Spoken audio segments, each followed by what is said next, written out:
Hallo liebe Freunde, hier ist wieder Michael Grant mit Klartext, heute zum Thema Geheimakte Honecker, was Sie noch nicht wissen.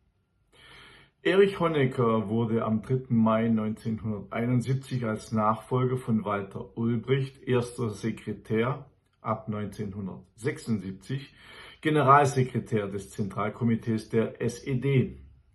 Zeit seines Lebens gab er sich als kommunistischer Widerstandskämpfer gegen das Hitlerregime, doch neue Forschungen wecken Zweifel an seiner Darstellung.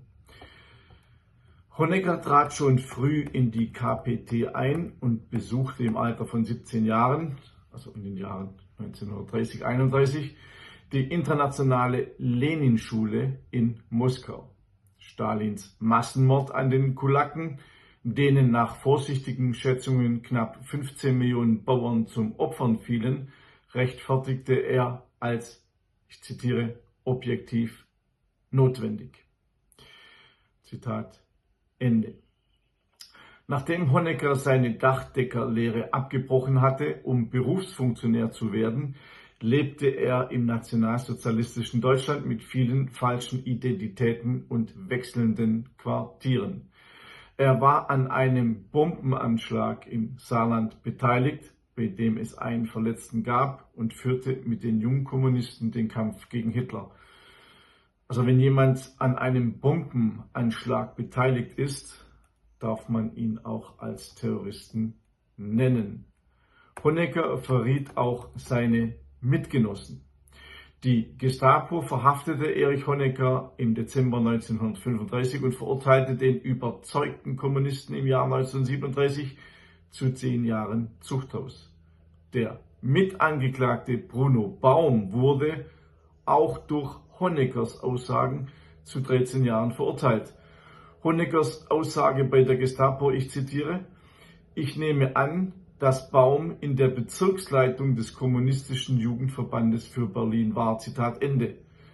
Daraus schloss die Gestapo, dass Baum auch tatsächlich der Leiter des Kommunistischen Jugendverbandes in Berlin war.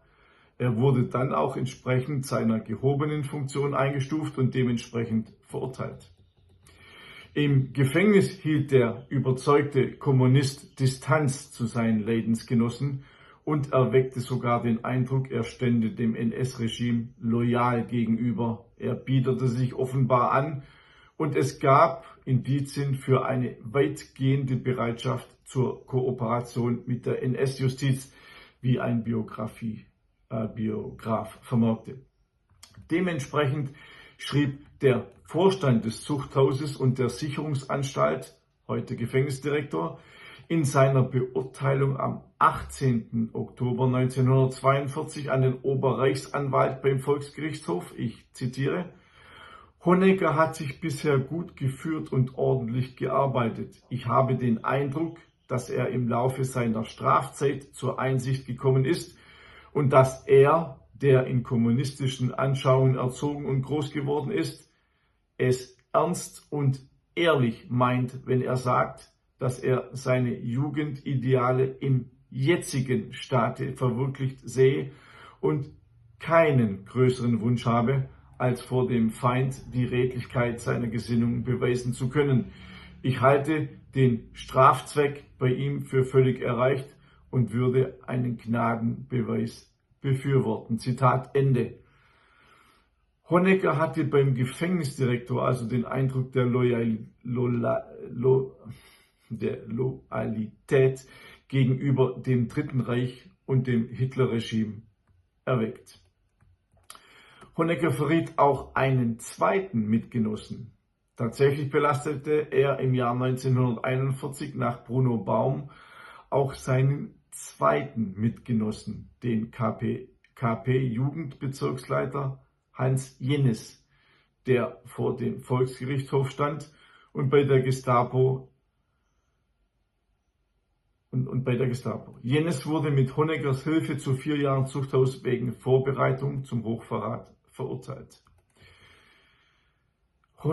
Charlotte Chanuel war Oberwachtmeisterin im Gefängnis, in dem Honecker einsaß. Er bandelte mit ihr an, im Jahr 1946. Honecker war im April 1945 von der Roten Armee befreit worden, wurde sie seine erste Ehefrau. Sie starb schon ein Jahr später.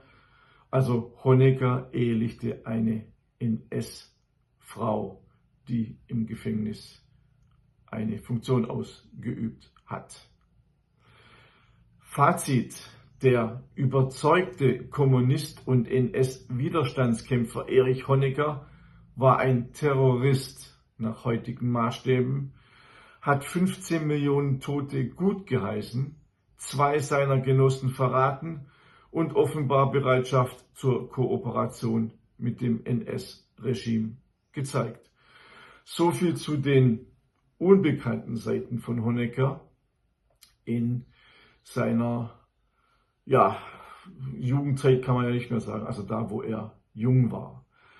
Alles zu den Kämpfen der KPD mit der SA, auch darüber, ob es einen braunen Terror gab, ob es einen roten Terror gab, in meiner Buchreihe Adolf Hitler, eine Korrektur, Band 2. Der Band ist ziemlich umfangreich, 850 Seiten mit 2000 verifizierten Quellen. Dort könnt ihr das alles nachlesen. Jetzt nicht über Honecker, darüber gibt es ein extra Buch, und zwar von Martin Saprow, Erich Honecker, das Leben davor, 1912 bis 1945. Es erschien in München. Ihr könnt auch meinen kostenlosen Newsletter abonnieren auf www.michaelgrant.de. Dort gibt es jede Woche einen neuen Artikel. Mehr aktuelle Themen, weil in den Videos mache ich ja, wie von euch gewünscht, mehr Zeitgeschichte, also über das Dritte Reich und Adolf Hitler. Der kleine Werbeblock kommt jetzt, denn ich habe noch ein anderes Buch verfasst. Geheimtipp: Investment Edelsteine. Ich war ja auch mal als Finanz- und Vermögensberater tätig und ich habe hier ein Unternehmen unter die Lupe genommen, das mit Edelsteinen handelt, und habe ein Buch darüber geschrieben, über die Geschichte der Edelsteine und über Anlage in Edelsteinen. Man kann sich das so vorstellen, dass es Edelsteine sind, Saphir, Rubin und Smaragd, ab 80.000 Euro wert, und daran kann man sich beteiligen, bereits ab 30 Euro im Monat. Alles dazu, alle Informationen dazu auf meiner Homepage www.michaelgrant.de, denn dieses Buch gibt es nur exklusiv für meine Leser und ist nicht im Buchhandel erhältlich. Ich wünsche euch alles Gute, bis zum nächsten Mal, euer Michael Grant.